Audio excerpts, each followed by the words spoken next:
जावेद भी बड़गांव से हमारे साथ जुड़ गए हैं। सरोज, आपके पास आएंगे। एनआईए पहुंच रही है, सुओ मोटो कॉग्निजेंस लेती है एनआईए और इस तरह के आतंकवादी हमलों को इन्वेस्टिगेट करती है। क्या टाइमिंग रहेगा एनआईए के पहुंचने का और वहां पर किस तरीके से सर्च ऑपरेशन को अंजाम दिया जा रहा है? देखिए, दो अपडेट्स हैं। पहला ये कि जो 4 मेंबर की एनआईए की टीम थी जिनको लीड कर रहे थे एसपी रैंक के ऑफिशियल जो एनआईए जम्मू से हैं, वो कुछ ही देर पहले यहाँ पहुंचे हुए हैं। पहला अपडेट ये है। और दूसरा अपडेट ये है कि क्योंकि जिस तरह से आप जानते हैं कि नेशनल हाईवे है और सोनमर्ग महज यहाँ से 12 किलोमीटर दूर है, तो टूरिस्ट का फ्लो जो है काफ़ी ज़्यादा रहता है और यहाँ पे ट्रैफिक जो है उसका भी फ्लो काफ़ी ज़्यादा रहता है, क्योंकि लद्दाख से और हिमाचल हरियाणा से एक यही रूट होता है जहां से आप अपना सामान ला सकते हैं। तो ट्रक्स का काफ़ी ज़्यादा हेवी फ्लो रहता है। तो कुछ समय तक जितना भी ट्रैफिक का आवन जावन था वो बंद कर दिया गया था, लेकिन अभी थोड़ी देर पहले ही आप देख सकते हैं, अपने विजय अयूब से कहूँगा कि आप देखिए कि किस तरीके से अब जो मुख्तलिफ गाड़ियाँ हैं जिसमें टूरिस्ट हैं वो यहाँ पर आ रहे हैं और साथ ही साथ कुछ ऐसा जैसी ट्रक्स हैं जिसमें सामान है वो भी अभी यहाँ आ रहा है। तो कहीं ना कहीं जितना भी एक करके टुकड़ी छोड़ी जा रही है जिसमें टूरिस्ट हैं या जिसमें सामान की ट्रक्स हैं, उनके आगे या पीछे आप देखेंगे कि उनको एक पुलिस की जिप्सी जो है वो एस्कॉर्ट कर रही है। तो कहीं ना कहीं ये तो क्लियर हो गया है कि यहाँ पर जो अभी ये एरिया है ये पूरा क्लियर कर दिया गया है। हालांकि कॉर्डन जो है वो अभी भी पर्टिकुलरली इन 500 मीटर्स में लगा हुआ है जहां पर हम खड़े हैं, लेकिन कहीं ना कहीं अगर आप बात कर ले तो यईल यहाँ पे एक पॉइंट है, एग्जिट पॉइंट, जहां पे बंद कर दिया गया था और वहां पे सोनमर्ग से ऊपर गुमरी एक जगह है जहां पे बंद कर दिया गया था ट्रैफिक, और अब ट्रैफिक खुल चुका है। तो कहीं ना कहीं जो माहौल है वो थोड़ा सा ठीक होता हुआ दिख रहा है। और वो जो लोकल्स में एक डर था, क्योंकि वो हैबिचुअल है, यूज जो है देखने के लिए कि रोज इन सड़कों से किस तरीके से जोक दर जोक टूरिस्ट जाते हैं, तो आज वो ना देख के कहीं ना कहीं परेशान हुए थे। लेकिन अब जबकि ट्रैफिक खुल चुका है टूरिस्ट के लिए भी, तो कहीं ना कहीं माहौल जो है वो थोड़ा सा बेटर हो गया है। और एनआईए की बात जैसे हम कर रहे थे कि अभी अभी जो एनआईए की एक टीम है 4 लोगों की वो यहाँ पहुंची, और साथ ही साथ जम्मू के जो एक एसपी रैंक के एनआईए लेवल के ऑफिसर है वो भी यहाँ पहुंचे हैं। और इस वक्त वो जितना भी इस वक्त मुआयना हो रहा है, जायजा हो रहा है उस पर्टिकुलर जगह को, और किस तरीके से आगे डेवलपमेंट्स होगी वो हम आपको अपडेट देते रहेंगे। जी ठीक है सरोज, लौटेंगे आपके पास। हमारे सहयोगी बड़गांव से जावेद भी जुड़े हुए हैं। जावेद, आपके पास क्या अपडेट्स हैं?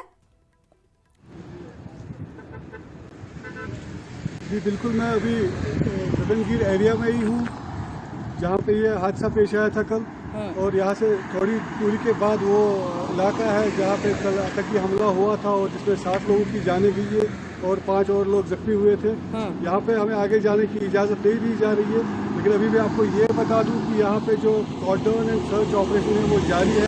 चाहे यहाँ की आर्मी राइफल्स हो या सीआरपीएफ हो या जेके पुलिस हो, उन्होंने इस पूरे इलाके को घेरे में लिया है। ये इलाका वैसे आबादी ज़्यादा इलाका नहीं है, ये पहाड़ी इलाका है यहाँ पे, लेकिन यहाँ पे एकोमोडेशन थी। जो एप्को में जो काम करते थे ये मजदूर लोग थे और जो ऑफिसर्स थे एप्को के वो यहाँ पे काम करते थे। इस एकोमोडेशन में कल रात को हमला हुआ था जिसमें 7 लोगों की जान चली गई और 5 लोग जख्मी हो गए।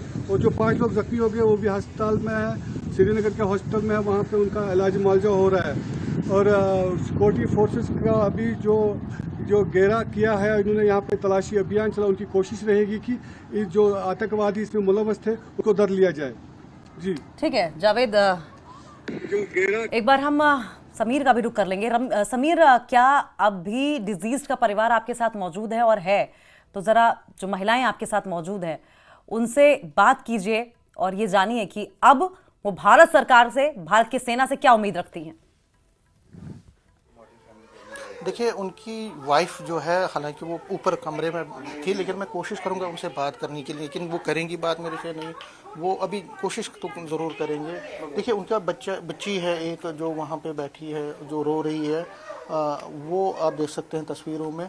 ये उनकी बच्ची है और एक बेटा है उनका जो इंजीनियरिंग कर रहा है भोपाल में, जो हमें जानकारी मिली है। ये जो बेटी है वो अभी उसको बेचारी को कुछ भी पता नहीं चल रहा है कि क्या हो रहा है क्या नहीं है, लेकिन उनके घर वाले उनको सांत्वना देने के साथ में जो बैठे हैं वो रो रहे हैं बलक बलक कर, और उनको उनकी मासूमियत को भी देखकर वो रो रहे हैं। और जाहिर तौर पर ये दुख है, ये दुख का समंदर पड़ा हुआ है, पहाड़ पड़ा हुआ है इनके ऊपर। और हम कोशिश करेंगे, उनकी जो मिसेज है, वाइफ है, कोशिश करेंगे एक बार कि अगर वो बात करें।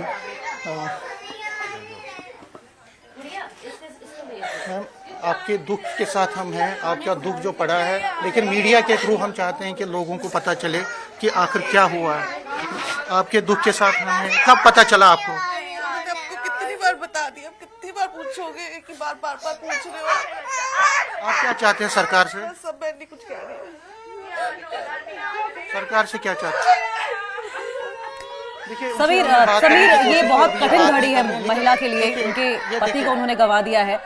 ऐसे में तस्वीरें आप हमें दिखा रहे हैं, ये तस्वीरें आप हमें देख दिखाते लीजिए रहिए। उनकी जो वाइफ के साथ मिलके जल लिपट के ये रो रही हैं। जो महिलाएं यहाँ पे आ रही हैं, उनकी बच्ची जो है पीछे आप देख रहे हैं, और बहुत ही दुख है, बहुत ही एक हम कह सकते हैं एक लम्हा, वो लम्हा जो कोई नहीं चाहेगा आए।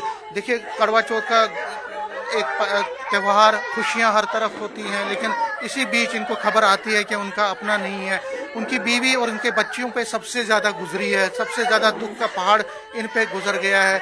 क्योंकि देखिए मैं बता दूं कि हमने पिछले कई सालों से टारगेट किलिंग्स के जो हुए हैं, नॉन लोकल्स को और लोकल भी, और जो कश्मीरी पंडित हैं, लगातार हमने बहुत किया। और जब भी हम जाते हैं तो हमारा भी दिल चीर जाता है, हमारा भी दिल टूट जाता है ऐसे तस्वीर देखकर, ऐसे विजुअल देखकर।